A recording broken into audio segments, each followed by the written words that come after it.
This is a story called The Little Monsters at Christmas, Chapter 82. Santa Never Comes to Naughty Children. It's December, which means it's almost Christmas, but the quads are being constantly naughty. One night their parents put them all to bed, but they refused to stay there. First Cain gets up and starts running round the whole house, and then Elsa, Freddie and Erin get up and start running round the house. This went on for 10 minutes, and then their parents and Kicker managed to get them under control. They managed to get them back to bed, but as soon as they turned their backs, they all got up again. They ran around the house again, but this time they went around the house again, but they climbed under and over stuff, knowing that no one could get to them. Then Erin managed to unlock the front door, and all four of them ran down the street barefoot and with no coat on and wearing just their pyjamas, making Indian noises. After about 5 minutes, their parents managed to get them under control. They put them back to bed, but as soon as they turned their backs, they got up again and went into Erin's room to play. By this time it was past 10 p.m. and they had school the next day. Their parents once again put them all back to bed. As soon as they went downstairs, they got up and were sat on their bedroom floor playing. Their parents decided to leave them because they knew that they'd fall asleep, and thankfully they did. Jane and Charles put them into bed, and thankfully they stayed there until the next morning. When they got up, they were told to sit down at the table and eat their breakfast, but they refused. Cain threw his breakfast all over the floor on purpose. Elsie poured milk on Kicker's toast. Erin threw her breakfast in the bin, and Freddie poured orange juice all over the table on purpose. Jane and Charles smacked them on their bums and told them to get ready for school, but they refused. Jane, Charles, Kicker and Kicker's older sister Karen managed to grab them and dress them. On their way to school, the quads continued to be naughty. They refused to hold hands over the road with Kicker and the gang. They all ran across the road when a car was coming both ways, almost getting themselves killed. When they got to the school, they refused to go in, and they did about turn and ran off. Kicker and the gang managed to catch up to them. However, as soon as they approached school, Freddie said, "I'm not going in there." Then all four of them ran off again. The gang ran after them and managed to catch up to them again. By this time the teachers had seen what was going on, and one of them let Mr. Pease know what was going on so that the gang wouldn't get into trouble for being late. Eventually the quads went into school, but they were very naughty all that day. They all refused to do any work. They just kept running around the classroom and disrupting the other kids. They were constantly told by their teacher, Mrs. Applejack, to settle down and behave, but they took no notice. However, what no one realised is that some older kids were bullying them. They were constantly telling them that their birth parents were coming to take them away. They were constantly taking their lunches off them and their money that they were given to spend at the tuck shop. They told them that if they told anyone, Santa wouldn't come because he'll say they're naughty for telling, and he doesn't come to naughty kids. They also told them that they'd be taken away and put into a children's home, and they'd never see their family again, ever. They hit them to give them an example of what will happen to them if they tell anyone. As you can imagine, the poor kids were absolutely terrified. That day at school they continued to be really naughty, And in the end, Mrs. Applejack phoned Jane and Charles and asked them to come to the school.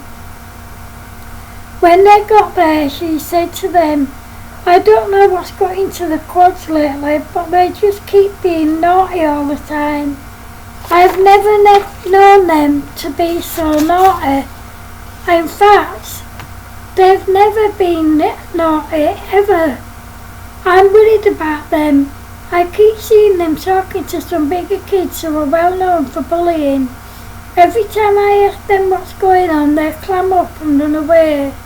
It's so unlike them because they are normally really well behaved." "Where are they now?" asked Jane.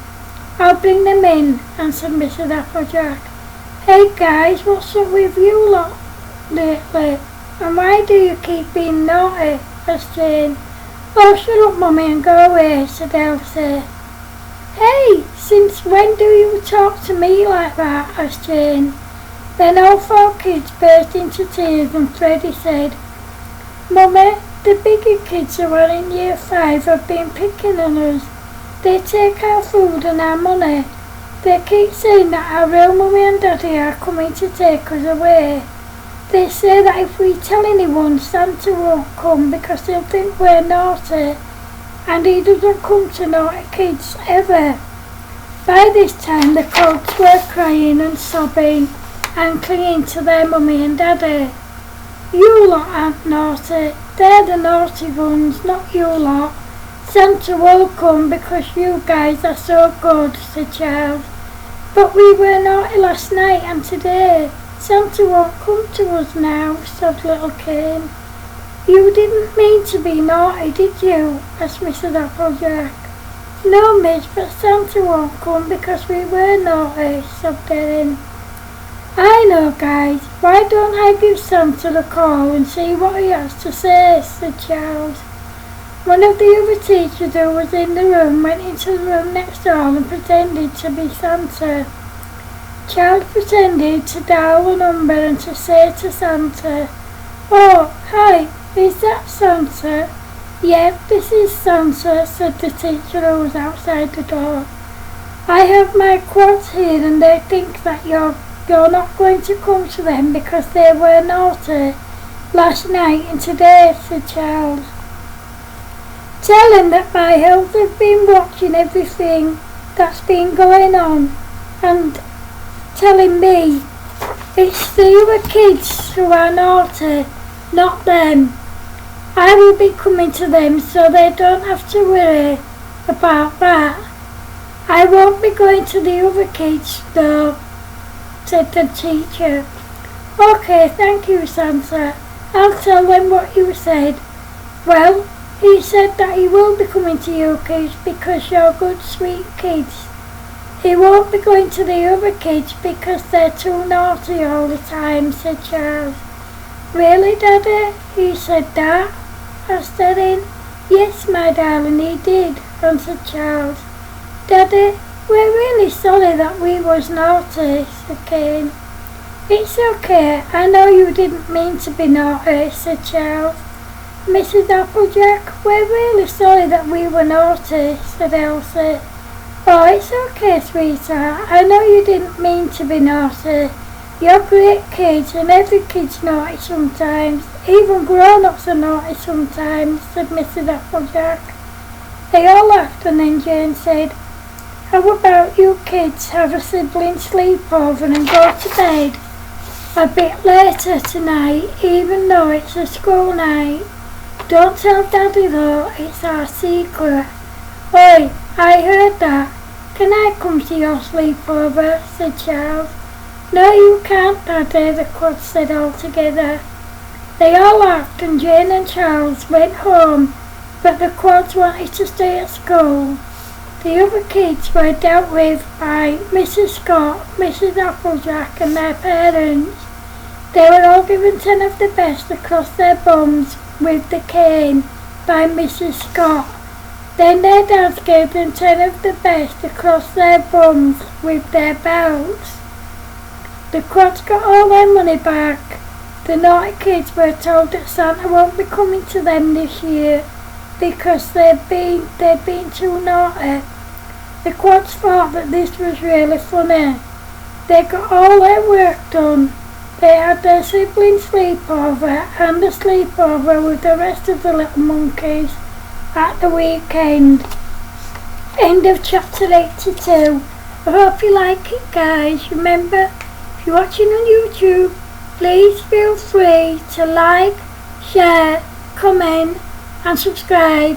If you're watching on Facebook, please feel free to like, share, comment and to go to my YouTube channel and subscribe. Take care of yourselves, guys. Love yous. Bye.